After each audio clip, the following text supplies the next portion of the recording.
dedicamos un poco a analizar y a reflexionar en torno a las mismas. Yo realmente considero que las mayores exposiciones a las que está expuesta la población costarricense provienen de lo que son las prácticas médicas, del uso justamente de las radiaciones en este espacio. Y bueno, esto es coincidente con lo que se reporta incluso a nivel mundial. Tal vez en menor medida, y supongo que mis otros dos compañeros panelistas pueden ampliar al respecto. Creo que también las prácticas industriales han venido a sumarse como fuentes de lo que es la exposición colectiva, ¿verdad? Acá en el país, pero sin embargo, creo que siempre la mayor fuente de exposición va a provenir de todo lo que es la práctica médica. Ok. Bueno, ahora le vamos a dar la palabra a Manuel Rubio. Bueno, sí, yo pienso, de acuerdo a la experiencia que tenemos, en que las principales fuentes de exposición a radiaciones ionizantes en la población costarricense son los exámenes injustificados en el área de radiodiagnóstico, ¿no? Que es la mayor fuente de exposición en estos momentos, porque son la mayor cantidad de equipos que hay, ¿no? El tema de la justificación es un tema muy polémico en el país y es un tema que los doctores que referencian no tienen a veces el conocimiento o a veces actúan por miedo a una demanda. Entonces, someten a exploraciones innecesarias y con ello a dosis muy altas, sobre todo en el tema de las tomografías o a exploraciones también de fluoroscopía a muchos pacientes que no la necesitan. Ahora continuamos con el máster Carlos Madrigal. Muchas gracias. Bueno, esta pregunta es interesante. No existe a nivel nacional un estudio, no hay un documento que nos permita identificar con evidencia, digamos, las principales actividades que generan riesgos a la población. Me parece sumamente importante lo que mencionan Carolina y Manuel en ese sentido, porque necesariamente creo que deberíamos enfocarnos en identificar este aspecto. Hay algo que sí me parece importante que se puede mencionar acá, y es que se está, por lo menos para la población ocupacionalmente expuesta, se está ya en los detalles finales para contar con un registro nacional de dosis. Eso va a permitir por lo menos identificar las dosis que reciben las personas a nivel nacional que laboralmente se someten a actividades que involucran uso o exposición a las radiaciones ionizantes. Creo que esto permitirá de alguna forma identificar en la población ocupacionalmente expuesta las dosis que están recibiendo, y además eso también permitirá como identificar estrategias o acciones para proteger a esta población. Obviamente que, bueno, que las personas que se someten a actividades de diagnóstico o terapia como pacientes también están sometidas a un riesgo. Y también las personas que son miembros del público, entonces también tienen de alguna forma exposición a fuentes naturales. Creo que estas actividades permiten identificar de alguna forma acciones que deberíamos nosotros desde la academia y de todo esta formación, identificar acciones que deberíamos elaborar para poder de alguna forma identificar mejoras en la situación de nuestro país. Gracias. Y ahora le vamos a dar la palabra al ingeniero Marco Arias. Sí, bueno, igual concuerdo que la práctica médica es la principal fuente de, ¿cómo se llama? ¿Cómo se llama? ¿Cómo decirlo? Casos o principal, ay, perdón, se me fue la palabra, principal, razón por las que hay exposiciones a la radiación, ¿verdad? No tanto como la industrial. Y bueno, un punto que hemos, trabajando con Don Manuel, hemos identificado es en la parte de angiografía, toda la parte de fluoroscopía. Hay mucho desconocimiento desde la parte de los doctores, que es algo que hay que trabajar bastante en lo que es cultura para poder mejorar la dosis que reciben este tipo de profesionales. Gracias. Bueno, vamos a continuar. No sé si pueden hacer un cambio de la diapositiva. Ok, la siguiente pregunta dice que desde su opinión, las exposiciones planificadas realizadas en nuestro territorio respetan adecuadamente los principios de justificación, optimización y límite de dosis. Ahora le voy a dar la palabra a Carlos Madrigal. Gracias. Bueno, también desde esa perspectiva quiero hacer un análisis sobre las publicaciones internacionales más recientes que se han, valga la redundancia, publicado. Las nuevas recomendaciones de protección del Organismo Internacional de Energía Atómica, GCR parte 3, menciona, y creo que es muy importante, creo que también el ICRP, la publicación 103 del ICRP, también menciona de que se tiene que hacer un traslado, un cambio en la forma en que se aplican los 3 principios de protección radiológica. Ir desde las prácticas a las situaciones específicas. ¿Qué quiero decir con esto? Por ejemplo, en Costa Rica se aplican los 3 principios de protección radiológica por medio de la regulación que se ejerce por parte del Ministerio de Salud. Por todo el proceso, el trámite de autorización y posteriormente de control. Eso está bien, eso de alguna forma identifica que los 3 principios se aplican. Sin embargo, lo que dice el Organismo de Energía Atómica y el ICRP es que hay que ir de eso, de que nosotros en las prácticas ya estén aplicados los 3 principios de protección radiológica, hacia una aplicación de los principios en cada situación. Es decir, que si yo, como imagenólogo, en el caso de ustedes, voy a realizar una actividad que involucra exposición de una persona para un diagnóstico o una terapia, entonces yo tengo que estar seguro de que esa actividad, esa situación específica, aplica los 3 principios de protección radiológica cuando apliquen, ¿verdad? Entonces creo que es un cambio de paradigma lo que hay que hacer, ¿verdad? O sea que hay que ir desde una aplicación de los 3 principios de protección radiológica de la práctica, que eso ya lo hemos cumplido por medio de toda la regulación que se ejerce, hacia una aplicación en cada situación específica. Y ustedes saben perfectamente que no todas las situaciones van a aplicar los principios de protección radiológica de igual forma. Entonces creo que eso es un cambio de paradigma que nosotros deberíamos entonces enfocarnos en eso. Y ustedes como futuros profesionales están llamados también para esa actividad. Gracias. Gracias a usted. Ahora le doy la palabra al ingeniero Marco Arias.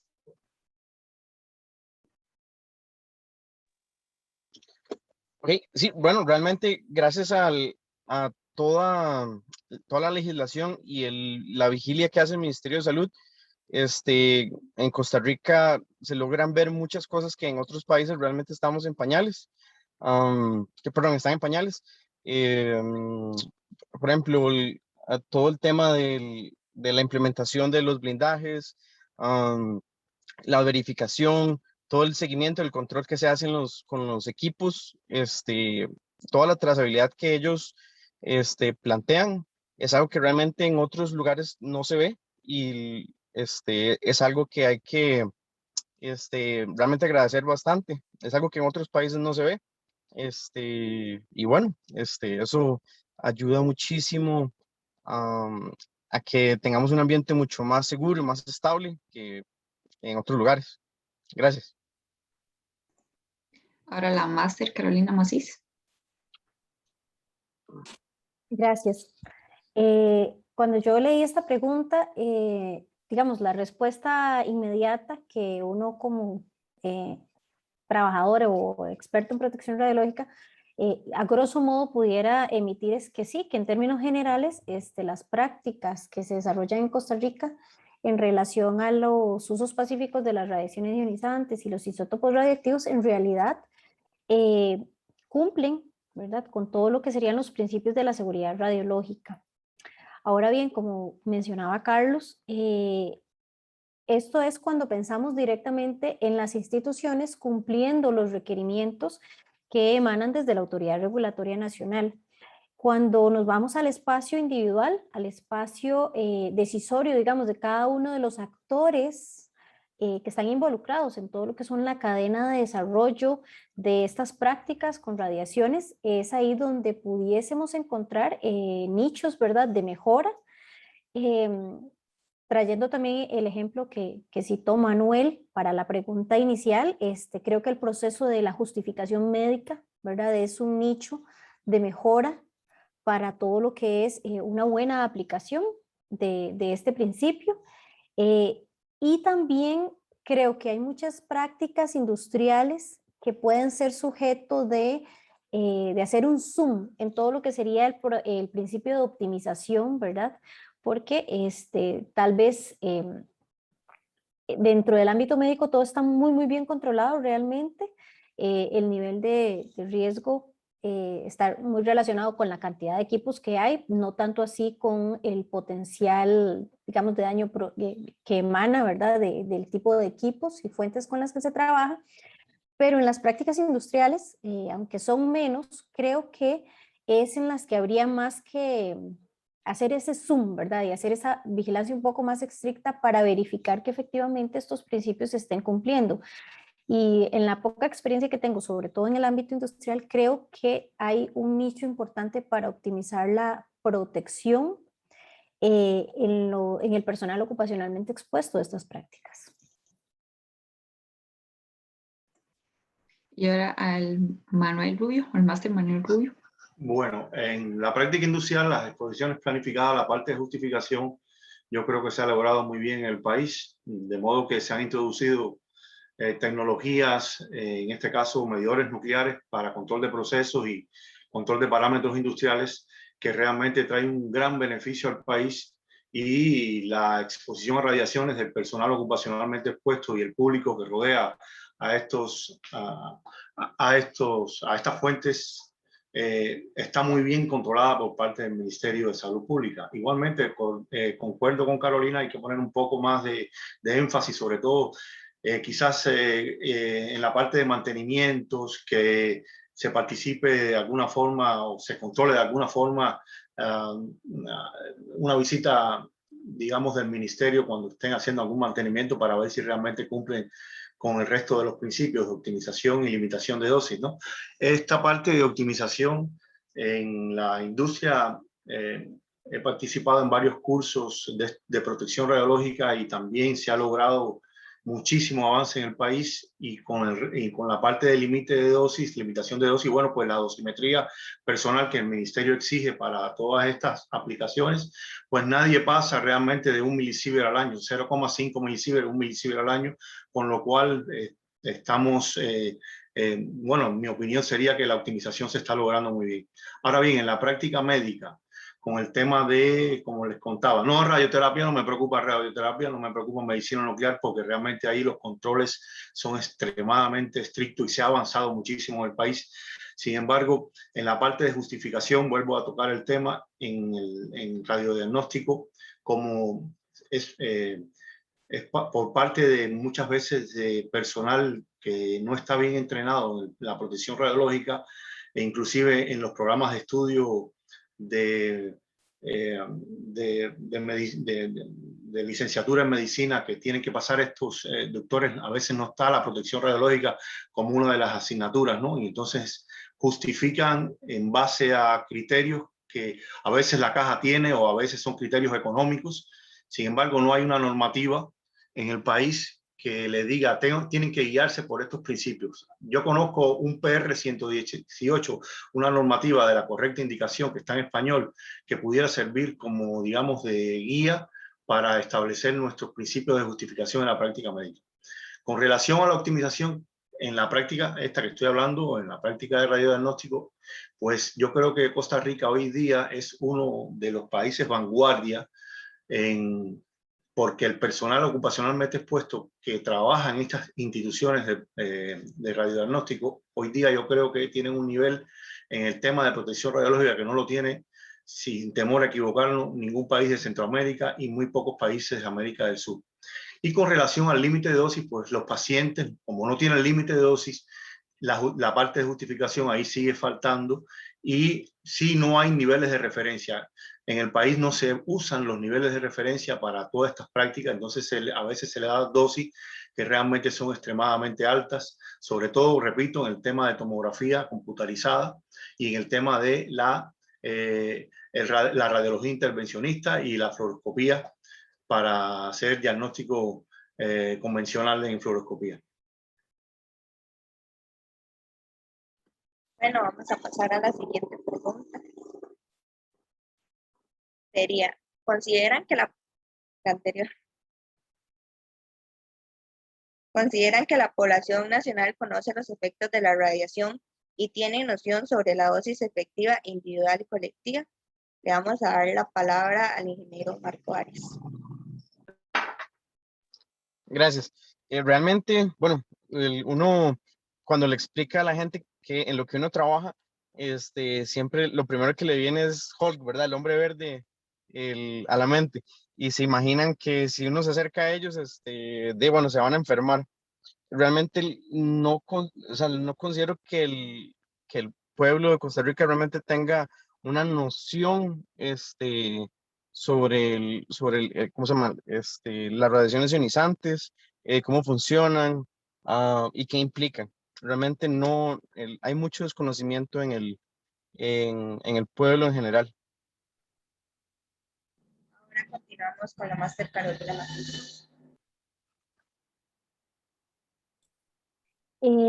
Cuando pensamos, por así decir, en la población civil, creo que mi respuesta a esa pregunta es negativa. Coincido un poco con lo que con lo que expresaba Marco. Creo que la población tiene un conocimiento muy superficial sobre las aplicaciones y casi un conocimiento tal vez muy cercano al nulo sobre los efectos y consecuencias que desencadenan todo lo que son las prácticas que hacen uso de las radiaciones ionizantes. Y bueno, ni qué hablar, digamos, de los efectos biológicos que pueden desencadenar. En el IPA de 2018, digamos que fue la última reunión de la que pude formar parte, se dedicó un espacio completo a analizar todos los proyectos que a nivel latinoamericano estaban enfocados en todo lo que era la educación a la población. Precisamente para invitar a una reflexión acerca de la importancia, ¿verdad? Y de los impactos que pueden tener el hecho de que se cuente en un país con una población informada en estos términos, en los temas de las radiaciones ionizantes. Realmente creo que la población costarricense pues es una población que tiene acceso a muchos medios informativos y que tiene un nivel educativo en general pues bastante bueno.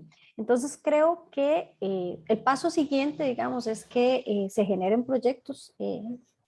Creo que pueden surgir desde la universidad y desde la autoridad regulatoria que fomenten una educación a la población civil, porque, como les decía, creo que una población civil bien informada acerca de estos temas, al final y al cabo es una población que va a poner una traba más en que se inhiba la posibilidad de que se desencadenen emergencias o se desencadenen incidentes relacionados con fuentes emisoras de radiaciones ionizantes, ¿verdad?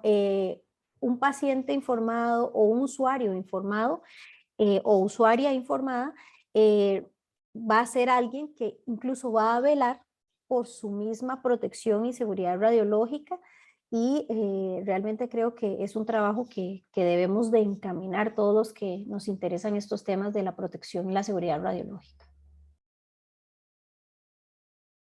Ahora le vamos a dar la palabra al máster Manuel Bú. Pues en el tema de la población, o vamos a hablar del público en general, en el tema de la industria, pues nosotros hacemos énfasis en los cursos de protección radiológica que brindamos a los trabajadores ocupacionalmente expuestos, que es una muy buena práctica. Sugerimos que ellos reúnan al público, al personal, sobre todo que rodean a estos equipos, y le brinden los conocimientos básicos de qué es la radiación ionizante, qué cosa es un símbolo el símbolo radioactivo y cuál es el principal efecto, en este caso de bajas dosis, y los efectos que pueden tener determinísticos en caso de un accidente, ¿no? Y creo que entonces ese público, muchas de estas empresas han logrado, sí, hacer este tipo de charlas, y ese público, uno está mejor informado que el resto de la población costarricense que acude como paciente o acompañante de pacientes a las distintas instituciones del país, sobre todo en el tema de la tomografía pediátrica. Cuando injustificadamente se le manda tomografías a estos bebés o a estos infantes, ustedes saben que el tema de la inducción de cáncer radioinducido en el tema de los muchachos, de los niños, es el doble, o a veces hasta 3 veces más. En el caso de las niñas, son más sensibles a la inducción de cáncer radioinducido. Y cuando se le damos injustificadamente dosis extremadamente altas con el tema de la tomografía, cuando repetimos y repetimos exámenes, entonces ahí estamos incurriendo en un riesgo bastante alto, con una dosis efectiva a ese paciente individual bastante alta. ¿Y cómo controlar eso? Bueno, he visto que en otros países, pues el médico explica los riesgos que tiene sobre todo estas prácticas de altas dosis, ¿no? En el paciente, ¿no? El riesgo-beneficio, ¿no? Y también tienen un carnet de dosis, sobre todo los niños, para cuando terminan las exploraciones, bueno, pues ahí se le pone las dosis efectivas calculadas ya por los distintos especialistas, y para que este carnet se lleve siempre que vaya a una consulta de radiodiagnóstico o tenga que hacerse alguna radiografía, ¿no? Con ello es una propuesta, ¿no? para poder incrementar el tema del nivel general de la población costarricense, sobre todo en estas prácticas que generan tanta dosis. Y por último, le vamos a dar la palabra al máster Carlos Madre. Yo creo que todos coincidimos, ¿verdad?, en que la población en general, digamos, los miembros del público tienen escasa información sobre efectos y, bueno, nulo sobre dosis efectivas, individuales y colectivas. Y es por eso que, de alguna forma, los mecanismos que se han implementado y que existen en las instalaciones que utilizan fuentes de radiación son sumamente importantes. La simbología que mencionaba también Manuel, creo que es sumamente importante. Cuando una persona que no tiene conocimiento sobre esto llega a un servicio o, digamos, pasa cerca de una industria donde utilizan fuentes de radiación y ven rótulos o símbolos que indican peligro, entonces yo creo que de alguna forma es un mecanismo que no es el ideal para que ellos sean expertos en el tema, pero sí creo que son convenientes y son útiles para que sepan que hay un riesgo asociado y que la salud de ellos, de esas personas, se pueden ver afectadas. Entonces creo que la información, el conocimiento siempre se centra en las personas que de alguna forma tienen relación directa o indirecta con el uso de esas fuentes de radiación. Creo que es conveniente, digamos, de alguna forma mantener programas de comunicación a la población, y creo que también sería prudente de alguna forma utilizar todos los mecanismos que ya existen para que este conocimiento pueda ser aumentado en la población en general. Creo que también hay muchísimo campo donde se puede maniobrar y donde se puede mejorar la situación en ese sentido. Gracias.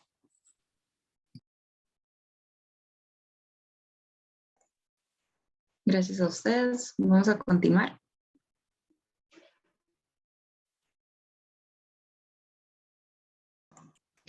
Vamos a continuar. La siguiente pregunta sería que, ¿cuál es el papel que juega su área de trabajo dentro del Sistema Nacional de Protección Radiológica actualmente? Esta vez le voy a abrir la palabra a Manuel Rubio. Pues como empresa privada, nosotros, bueno, que damos servicios de cursos de protección radiológica y a través de estos cursos sirve como plataforma para incrementar el conocimiento en la disciplina, ¿no? Enfocada a las diferentes prácticas, ¿no? Hemos también remarcado el papel del Ministerio de Salud Pública como el ente regulador y que tiene un papel y ha tenido un papel fundamental en todo el tema de la cultura de protección radiológica en el país. Sí. Perfecto, gracias. Le voy a dar la palabra a Carolina Macís. Bueno, como dijeron al inicio, ¿verdad? Yo trabajo pues en la Universidad de Costa Rica actualmente y yo creo que desde la academia el papel fundamental que nosotros cumplimos es el de asegurar una correcta formación del recurso humano profesional en imagenología diagnóstica y terapéutica, que pues es el actor central, ¿verdad? En cuanto a lo que es el uso y manipulación de equipos y fuentes emisoras de radiaciones ionizantes.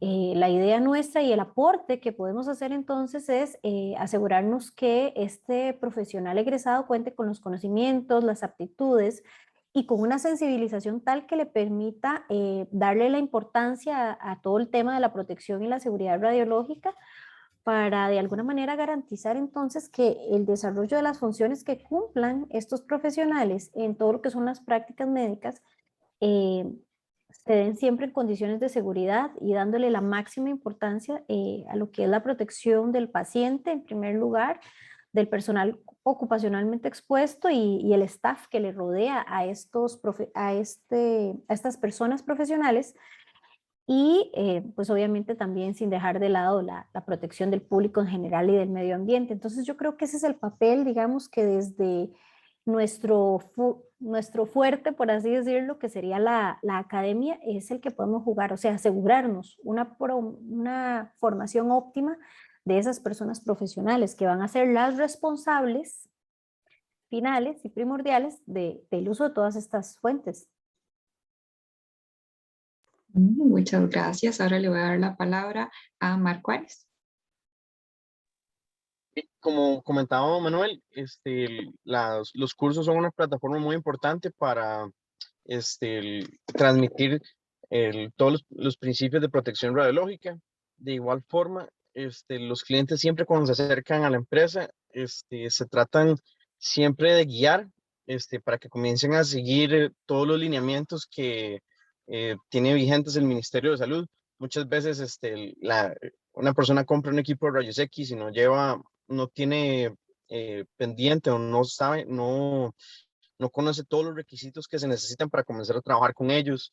Entonces es un acompañamiento que nosotros damos. También somos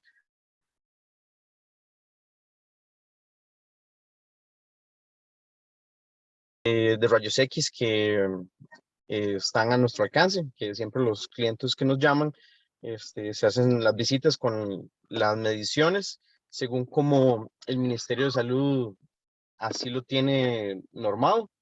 Que por cierto también nos gustaría abrir un espacio para dar nuestro granito de arena, ya que hace poco hubo un cambio en la normativa y creemos que se mejoró muchísimo, pero podemos dar un pasito más todavía para afinar ciertos detalles que nos gustaría tener en otra oportunidad un espacio para esto.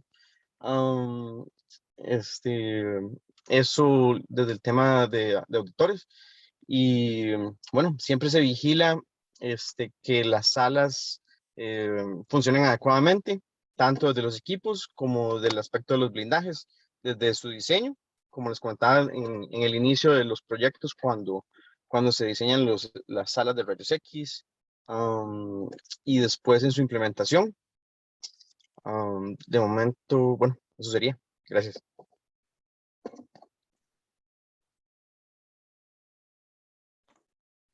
Muchas gracias. Y le voy a dar la palabra a Carlos Madrigal. Gracias. Bueno, hablar de lo que le toca hacer el Ministerio de Salud en el tema de protección radiológica yo creo que es bastante amplio, ¿verdad? Primero empezando porque somos el órgano regulador. Pero tal vez quiero nada más utilizar este espacio para mencionar las funciones básicas que realiza el Ministerio en los 3 tipos de situaciones de exposición. Primero, las situaciones de exposición planificadas, en donde el Ministerio genera el marco normativo y a partir del marco normativo entonces realiza primero el proceso de autorización para todas las entidades que vayan a utilizar emisores de radiaciones ionizantes y también las autorizaciones individuales que se generan para las personas que de alguna forma operan esos equipos. Involucran obviamente a todos y todas ustedes en el futuro por el proceso de autorización y también el control que debe ejercerse en las situaciones de exposición planificadas. Y la fiscalización, ese control, o sea, se realiza por medio de inspecciones y ahí se identifican oportunidades de mejora para ser implementadas. Después tenemos las situaciones de exposición de emergencias, en donde el ministerio también tiene una actividad, o sea, recordemos que las situaciones de exposición de emergencias se pueden dividir en 2 fases, una fase de preparación y una fase de respuesta. Y en la fase de preparación, el ministerio también tiene el mandato de crear todos los instrumentos necesarios para ver qué se va a hacer y cómo se va a coordinar en estas situaciones de emergencias, viendo, digamos, todo el país como un solo ente que debe trabajar coordinadamente. Y durante la fase de respuesta, entonces también el ministerio tiene una actividad de asesoría, de identificación, digamos, de dosis, proyecciones, qué se tiene que hacer, quién lo tiene que hacer, cómo lo va a hacer. Y por último, tenemos las situaciones de exposición existentes, en donde el ministerio también tiene que establecer mecanismos de mejoras, todas las medidas protectoras que se vayan a implementar durante esa fase, también de asesoría. En realidad es el papel del órgano regulador en el tema es bastante amplio, complejo, que podría darse para un solo conversatorio. Pero, y eso también quería mencionarlos, que estamos también trabajando en actualización de la normativa, precisamente para que la regulación sea más efectiva y que de alguna forma también cumpla con los objetivos que todos perseguimos, todos y todas perseguimos, que es proteger a la población de los efectos nocivos de las radiaciones. Gracias. Ok, muchas gracias. Ahora vamos a continuar con el segundo bloque de esta charla. El segundo bloque es acerca del futuro de la protección radiológica.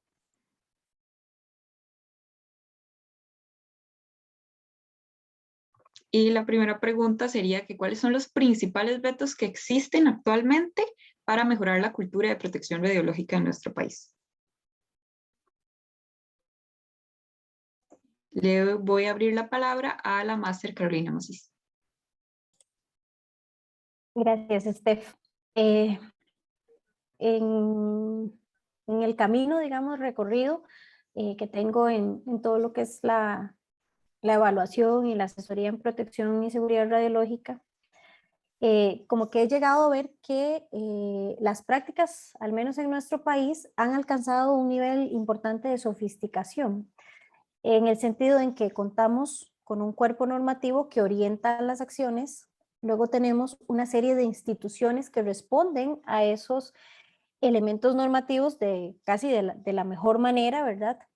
Tenemos un cuerpo, además de recursos humanos bastante bien formados, que le dan soporte a esas actividades de seguimiento y control. Entonces llega un punto en que uno dice, tenemos casi que todas las cosas o todos los elementos como país para poder casi que asegurar que se trabaja en condiciones de protección y seguridad radiológica. Sin embargo, en las prácticas todavía siguen existiendo y presentándose incidentes y todavía somos testigos de cosas que suceden en los servicios.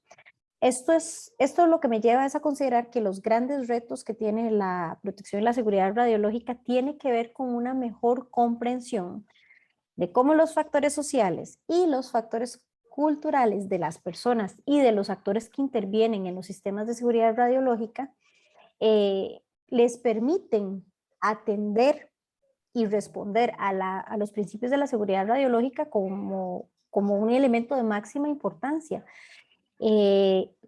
Considero que estos aspectos, que además son inherentes al individuo, son los que ahora nos toca poner un poco de atención. Sé que es todo un reto porque nosotros en realidad pues no somos del área de ciencias sociales, pero yo creo que definitivamente hay que volver a mirar al individuo, a esas características tan particulares y bueno, y también un poco a la comunidad y a la idiosincrasia para entender cuáles son las razones entonces las que finalmente llevan, ¿verdad?, a los diferentes grupos de trabajadores a veces a desoír un poco o a trabajar en inobservancia, ¿verdad?, de los elementos de protección y seguridad radiológica.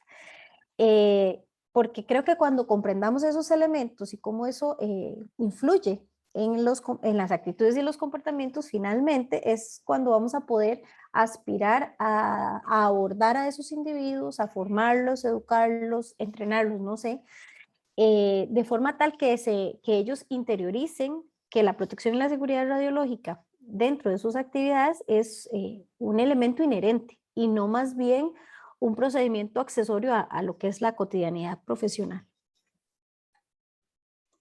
Perfecto, muchas gracias. Le voy a abrir la palabra al máster Carlos Madrigal. Retos hay muchísimos. Me parece que desde la perspectiva del órgano regulador, creo que el principal reto es la actualización de la normativa. La normativa que está vigente actualmente data de los 90s, basada en las recomendaciones del OIA, la publicación 115, que también es de los 90s, y obviamente, de la publicación del ICRP 60. Después de eso, en el 2016, el OIA publicó las nuevas recomendaciones básicas de seguridad, por lo que definitivamente, o sea que la normativa que ahorita tenemos en nuestro país ya se desactualizó y estamos en un proceso de mejora y de actualización basado específicamente en las recomendaciones del OIA. Eso permitiría una efectiva regulación y que todos mejoramos, ¿verdad? O sea, puede ser que los requisitos aumenten, pero eso también aumenta la seguridad. Y eso yo creo que es lo que todos buscamos, ¿verdad? Y otro reto importante para mí es la profesionalización de la gente que está involucrada en eso. El recurso humano es esencial. Ya hay varios estudios que los principales accidentes que se han generado tienen mucho que ver con el proceso de recurso humano y el proceso organizacional de los establecimientos donde se utilizan fuentes de radiación. Y creo que es muy importante que busquemos hacia eso. Creo que el grado de licenciatura en imagenología, diagnóstica y terapéutica en la Universidad de Costa Rica creo que va orientado en ese sentido. Tener personal profesional capacitado, con todas las condiciones y los conocimientos actualizados, creo que eso permite de alguna forma la mejora a nivel nacional de la cultura de protección radiológica. Y creo que ese es el horizonte y el objetivo que todos y todas tenemos, ¿verdad?, en ese tema. Gracias. Gracias a usted. Y ahora le voy a dar la palabra al máster Manuel Rubio. Pues aquí la educación siempre va a jugar un papel importante en el tema de mejorar la cultura de protección radiológica en los trabajadores ocupacionalmente expuestos y el público en general. La educación y la educación, ¿no? Y sobre todo que estos trabajadores y estos propietarios de licencia no vean que cumplir con el ministerio es una obligación, sino que debe ser una filosofía de seguridad, de cultura de protección radiológica, que mientras más yo sepa del tema, más me voy a cuidar yo, más me voy a cuidar a los pacientes y más voy a cuidar al público en general, inclusive más le voy a prolongar la vida a los equipos de rayos X o lo que yo trabajo. Sí.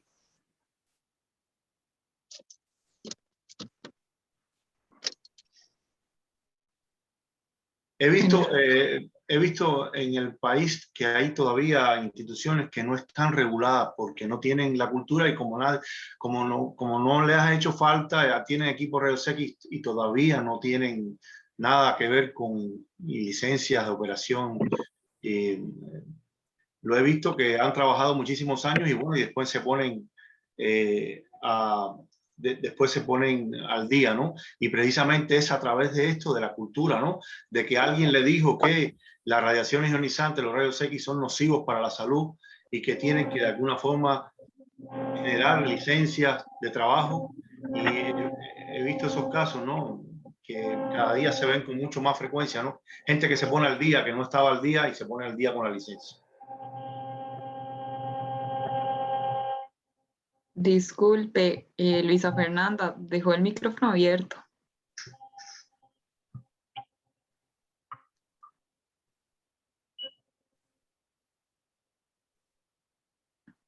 Bueno, no sé, don Manuel, ¿iba a continuar o...? No, ya está bien, sí. Ah, ok, está bien, muchas gracias. Entonces vamos a terminar con Marco Arias. Bueno, sí, para hacer un énfasis en lo que nos cuenta don Manuel, muchas veces uno llega a visitar clientes que inicialmente necesitan ponerse al día porque el Ministerio de Salud ya les hizo una visita y realmente a veces están contratiempo, no tienen la mejor disposición para a veces ponerse al día, el mejorar sus servicios, simplemente lo ven como un requisito más y no lo ven como una filosofía de trabajo que deben trabajar de forma segura, según lo que se les solicita. Otra experiencia que nos ha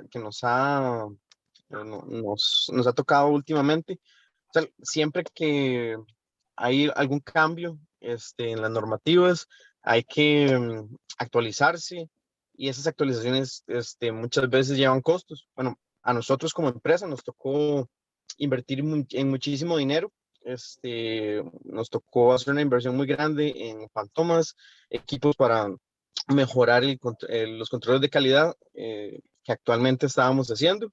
Pero bueno, nosotros lo vemos con una buena filosofía que, bueno, estamos haciendo cada vez mejor nuestro trabajo de una forma más profesional, pero muchas veces ¿cómo se llama? Los clientes agarran y dicen, no, pero es que el ministerio cada vez me pide más cosas, me pone más trabas, pero ahí es donde la educación y tal vez la comunicación entre ambas partes debe fluir un poco más para que la persona quite de su mente ese panorama y vea que más bien el ministerio realmente los está cuidando al hacer todo esto. Eso es algo que poco a poco hay que cambiarlo y tal vez en el cambiar un poco el acercamiento que hay entre ambas partes para que poco a poco este panorama cambie. Bueno, muchísimas gracias. Vamos a seguir con la última pregunta de este bloque. ¿Cómo les gustaría que las futuras generaciones de profesionales involucradas en el uso de las radiaciones proyecten la protección radiológica? Le vamos a dar la palabra al máster Carlos Madrid. Gracias.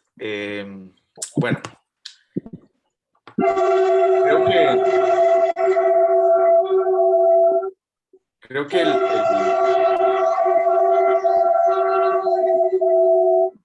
hay un tren ahí que está pasando. Sí, disculpe, Ana Carolina Jiménez, dejó el micrófono abierto. Ok. En realidad, creo que las futuras generaciones de los profesionales que estén involucrados en el uso de las fuentes de radiación tienen que tener, digamos, como una un empoderamiento, un poder de decisión mayor. Creo que la orientación que por lo menos el órgano regulador quiere dar a la figura del responsable de protección radiológica va orientada en ese sentido. Somos totalmente conscientes de que existe una necesidad de que la figura del RPR sea reconocida y sea profesionalizada. Creo que es de conocimiento de cada uno y cada una de nosotros que hay actividades que son fundamentales para asegurar la protección radiológica. Y la seguridad y la cultura de la seguridad va encaminada también en el sentido de que hay que tener y tratar de que los tomadores de decisiones en las instalaciones tengan conciencia de los riesgos asociados y de la importancia que tienen esas decisiones para mejorar la cultura de sus instalaciones y la cultura de todos y todas las que estamos involucrados en estas actividades. Gracias. Muchísimas gracias. Le vamos a dar la palabra a Marco Arias. Sí, bueno, para las futuras generaciones, sí, bueno, ahora se está dando que el ambiente se da para que la gente, al haber tanta información alrededor, tantos medios de comunicación,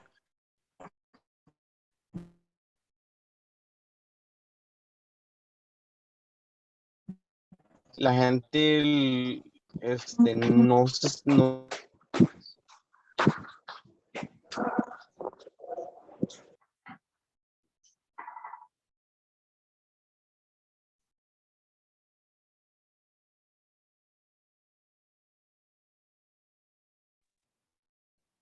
me fue la idea, perdón.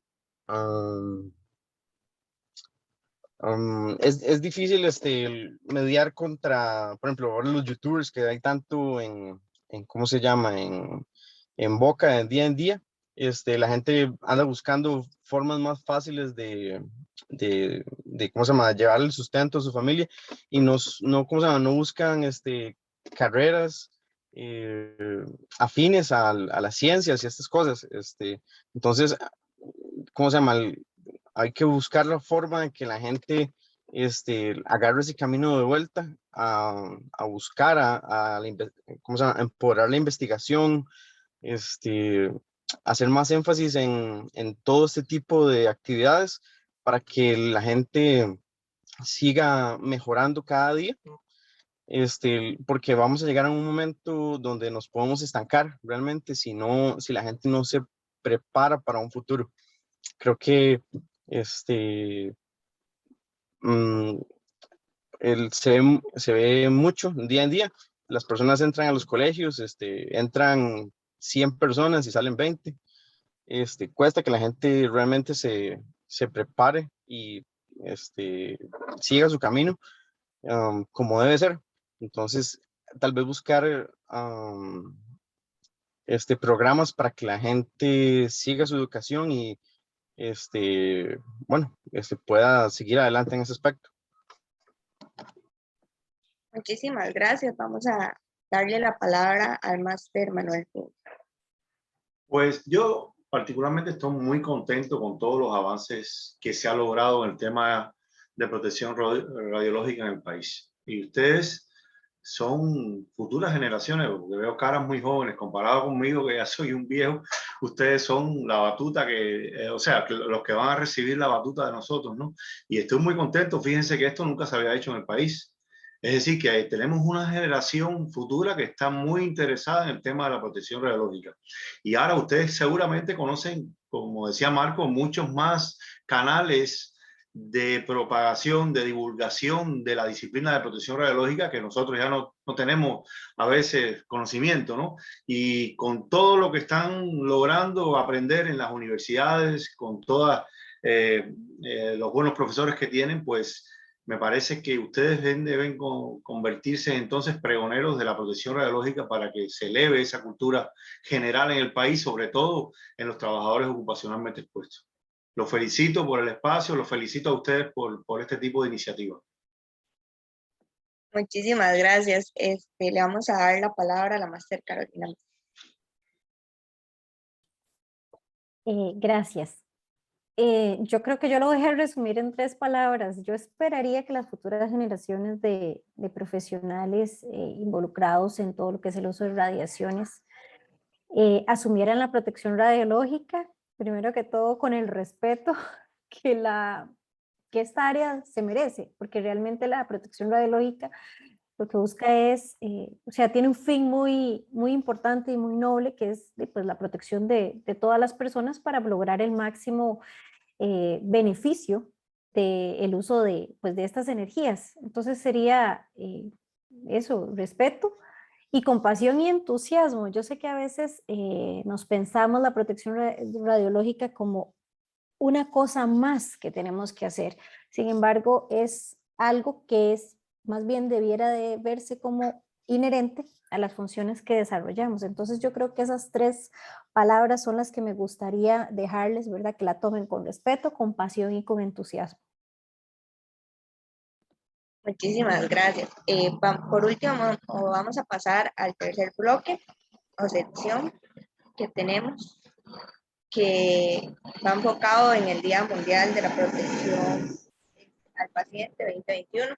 En este año 2021, teniendo en cuenta la importante carga de daño a la que están expuestas las mujeres y los recién nacidos, entonces se dedicó a la necesidad de priorizar la seguridad en la atención materna neonatal.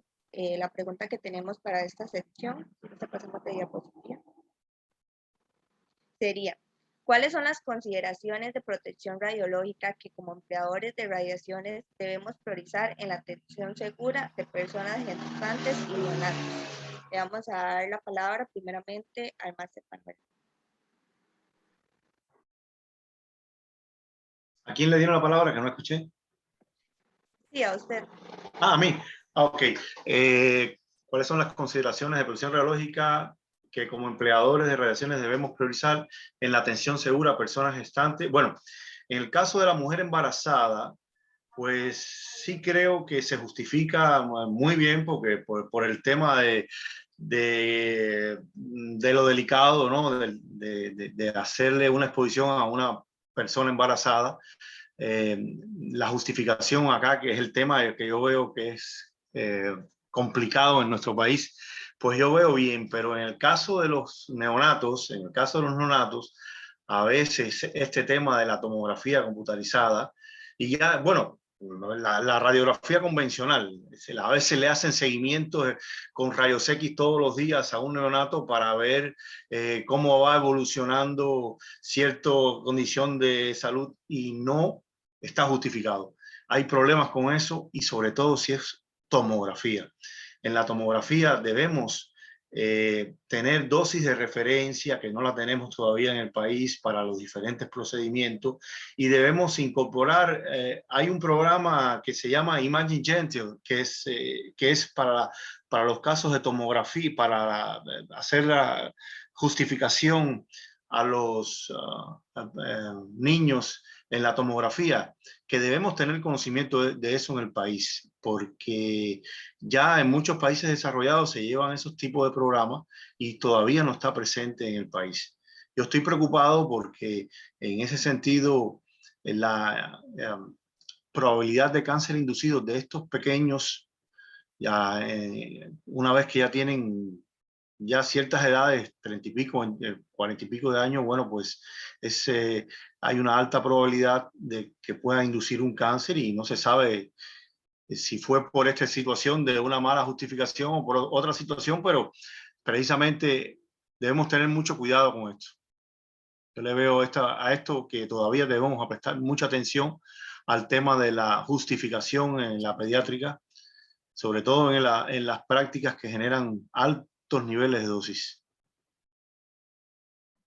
Sí. Perfecto. Le vamos a dar la palabra a Marco Arias. Ok, bueno, en este tema, muchas veces el posicionamiento, a veces uno ve llega a una clínica y a veces las personas que están utilizando el equipo no, ¿cómo se llama? No posicionan bien a los pacientes, ¿verdad? Y esto puede generar,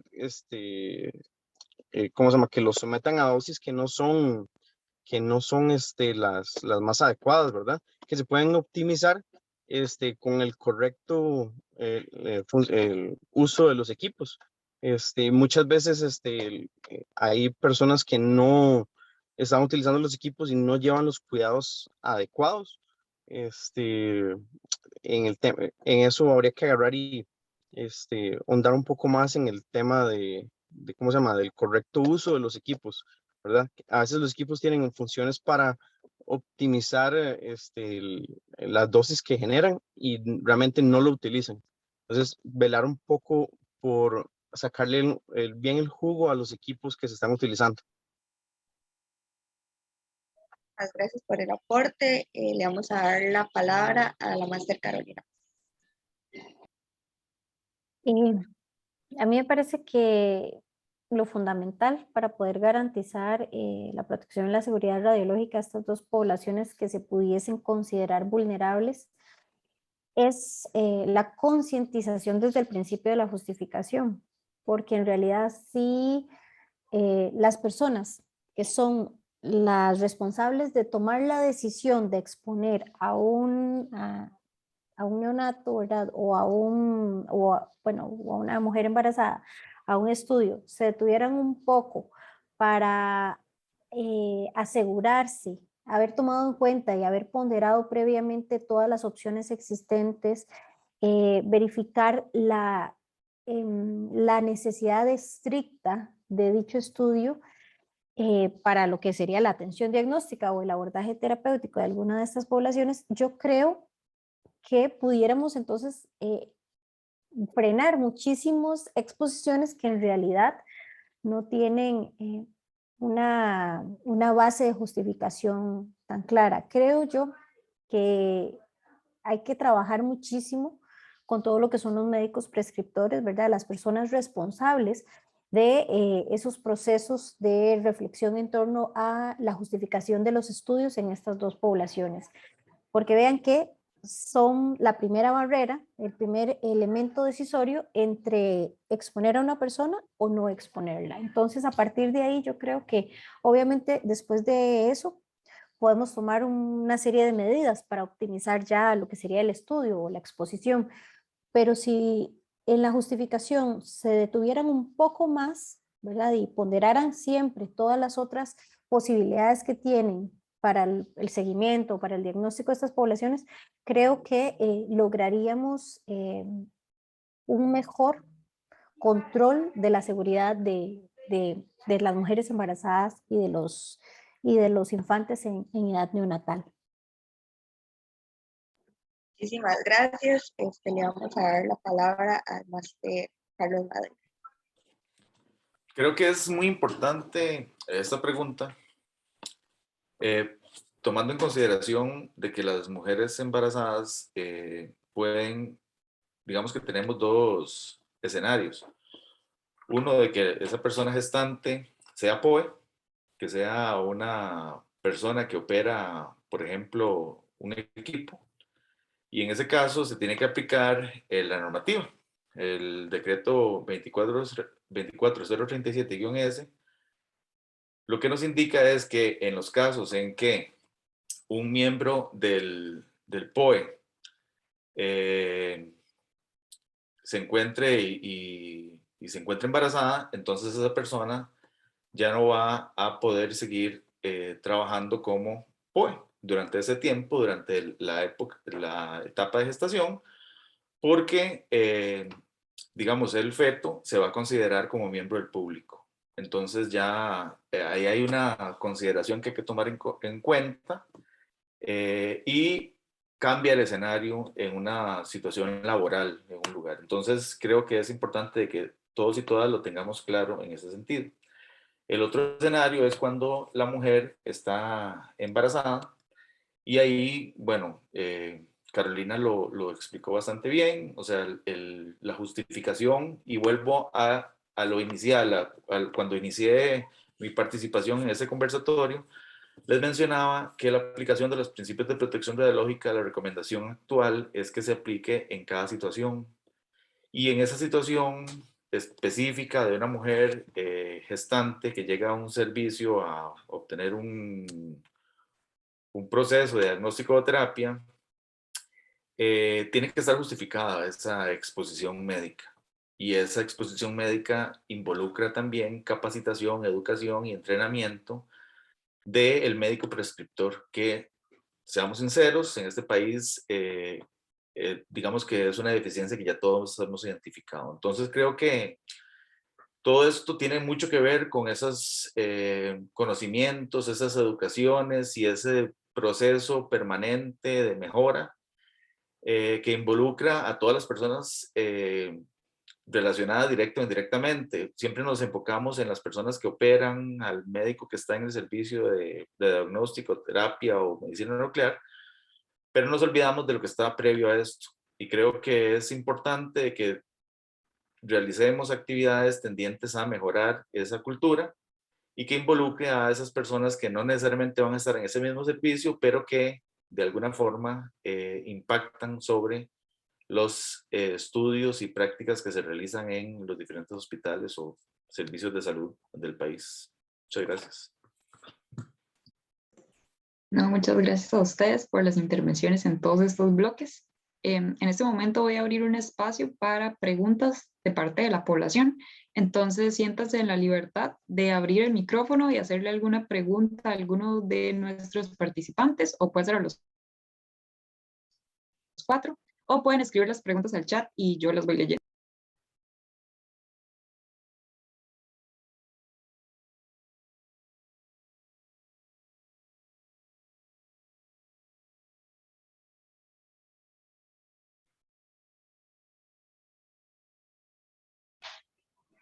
Sí, buenas tardes. ¿Me escuchan?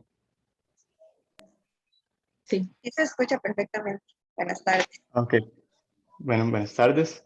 Agradecerles primero que nada, ¿verdad?, por todo el espacio que nos brindan a nosotros. Tenía una pregunta dirigida para don Manuel Rubio. Sí. Principalmente, y bueno, los demás que quieran contestarlo también. Usted ha hecho mucho énfasis en lo que respecta a tener cuidado con la sobreirradiación de la población, tener una mayor justificación, mayor control de las medidas de dosis, etc. Hace unos días estuve leyendo un artículo que hablaba sobre un término conocido como sobrediagnóstico. Esta sería la detección de una enfermedad que no va a tener significación clínica. O sea, básicamente como una enfermedad la cual no tiene un gran significado sobre la salud de la persona, pero se hacen gastos tanto, bueno, se generan afectaciones físicas, psicológicas, económicas, gastos de recursos del paciente, sobre irradiaciones y demás. ¿Usted considera que esto es algo que se da comúnmente en nuestro país? ¿Y qué mecanismos considera que podrían aplicarse para evitar esto? Muchas gracias. Muchas gracias por la pregunta. Voy a empezar por la última parte. He visto un par de hospitales que contratan dentro del servicio de radiodiagnóstico a un radiólogo. Y ese radiólogo se encarga de filtrar todas las prescripciones que hacen los médicos generales, y cuando notan que están injustificadas, pues no la permiten. En los hospitales que no existe esta figura, pues el médico prescriptor es el que tiene la última palabra. Muchas veces los técnicos saben que con esa radiografía no se va a lograr absolutamente nada, pero tienen que hacerla obligatoriamente. Entonces, en ese caso, por la falta de una correcta justificación, pues estamos exponiendo injustificadamente a ese paciente, estamos gastando recursos de nuestro país que, como saben, no están para votar. Se conoce que aproximadamente un tercio de los recursos dedicados a los departamentos de radiodiagnóstico son precisamente votados por esta falta de justificación adecuada de la prescripción. No hay una guía en el país todavía que le exija a estos médicos prescriptores a regirse exactamente por ella. No sé si la caja tendrá, pero yo no la conozco y si existe no está al nivel que debería estar. Repito, hay una guía que me gustaría dar a conocer, yo la tengo, si es posible la puedo compartir con ustedes, que se llama PR 118, que es correcta justificación de la prescripción en todo lo que tiene que ver con el ámbito de radiodiagnóstico. Pues esa sería la respuesta a la pregunta. Perfecto, muchísimas gracias. Mucho gusto.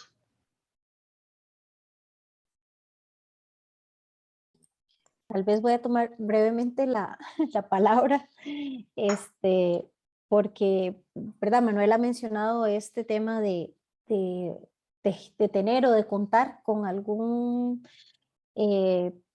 proceso e instrumento, ¿verdad? Que oriente un poco mejor todo lo que es el proceso de la justificación para que en el primer nivel de atención desde los médicos prescriptores efectivamente se tomen decisiones más reflexionadas, más analizadas acerca de la idoneidad de cada uno de los estudios que se le envían a los y las pacientes y nos ha hablado de varias aquí. Entonces voy a aprovechar el espacio también para comentar un poco, ¿verdad? Que desde el Departamento de Imagenología y en conjunto con la autoridad regulatoria estamos empezando el desarrollo de una estrategia de divulgación nacional de las guías de prescripción de estudios para precisamente propiciar un poco más todo lo que es este proceso, ¿verdad? De reflexión en torno a la justificación de lo que son los estudios de diagnóstico por imagen. Nos comentaron que ya se tenía que retirar, entonces de parte de la asociación y todos los presentes, queríamos darle las gracias por estar presente en este conversatorio y todos los aportes. Gracias a ustedes por invitarme. También valga la pena agradecerle a los distinguidos panelistas que nos acompañaron el día de hoy. Para mí es un gusto y un placer compartir con ellos y compartir con todos y con todas ustedes. Y buenas noches. Buenas noches.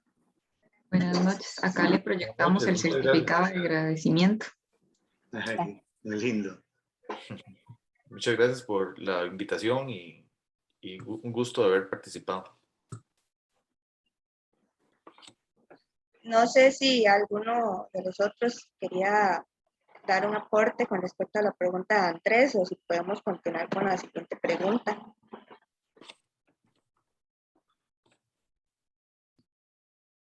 Bueno, entonces la pregunta que llega al chat, perdón, es que si consideran, ¿qué consideran es lo que más falta en Costa Rica en el tema de protección radiológica?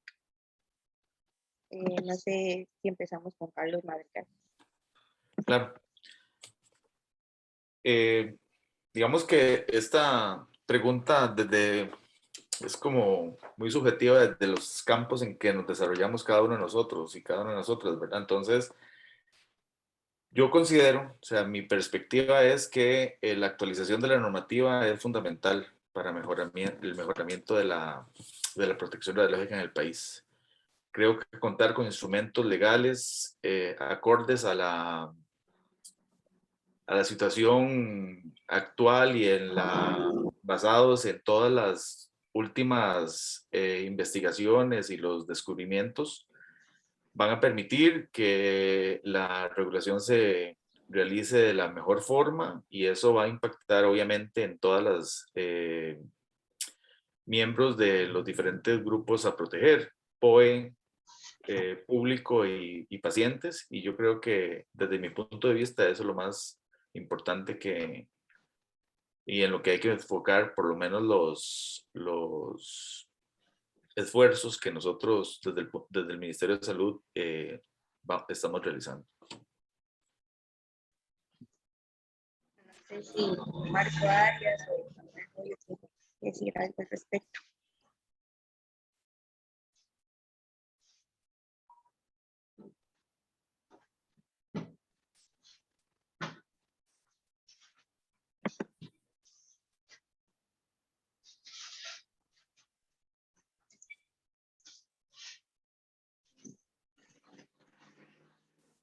No me escuché. Disculpe. Perdón, tener el micrófono cerrado. Perdón. Ok, como hemos hablado repetidas veces, el tema de la cultura es lo que más hace falta. Yo creo que esa es la base para la mejora continua. Educarse y refrescar cada vez los conocimientos, desde la persona que está utilizando el equipo hasta el paciente que llega a las diferentes áreas, que tengan una noción de lo que van al proceso en el que van a entrar, ¿verdad? Creo que eso es la piedra angular, cada vez, ¿cómo se llama? Empapar un poquito más a la gente de estos procesos.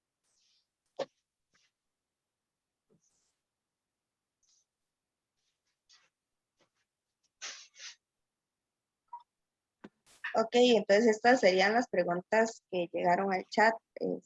Stephanie. Sí, bueno, solo queda agradecerles el espacio y el tiempo para comentar un poco este tema que a veces queda un poco de lado, ¿verdad? Como lo es la radioprotección. Entonces, a continuación, les vamos a proyectar unos certificados, perdón, que vienen de parte de la Asociación de Estudiantes de Imagenología, a modo de agradecimiento. Acá, bueno, está concebido el máster Carlos Madrigal Díaz por su colaboración en el conversatorio Protección Radiológica como garantía de seguridad para la población y el ambiente costarricense y su aporte al cuerpo estudiantil y soporte al cuerpo estudiantil. Continuemos. Acá está el de máster ingeniero Manuel Rubio.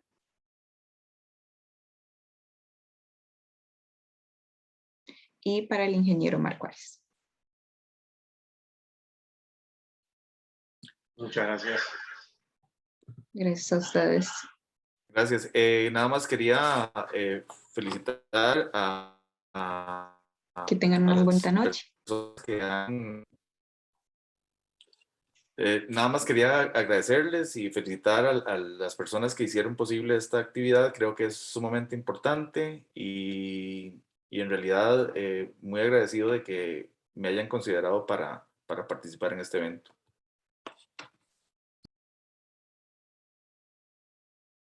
Muchas gracias por la iniciativa. No, Ojalá gracias se a ustedes repita, por la disponibilidad.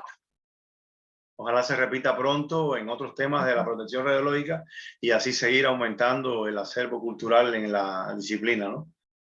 Sí, claro que sí. Fijo, hay que repetir conversatorios de este tipo.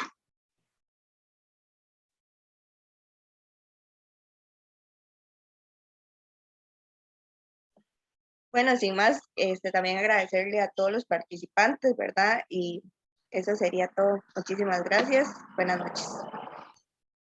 Muchas gracias. Gracias. Hasta luego. Hasta luego. Muchas gracias. Chao. Hasta luego.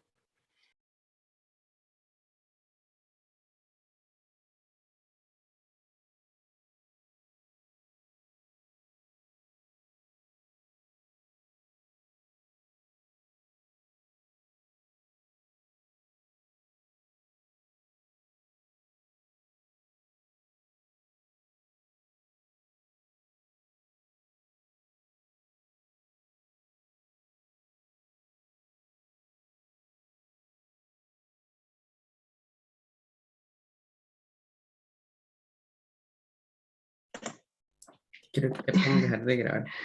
Me está como el internet.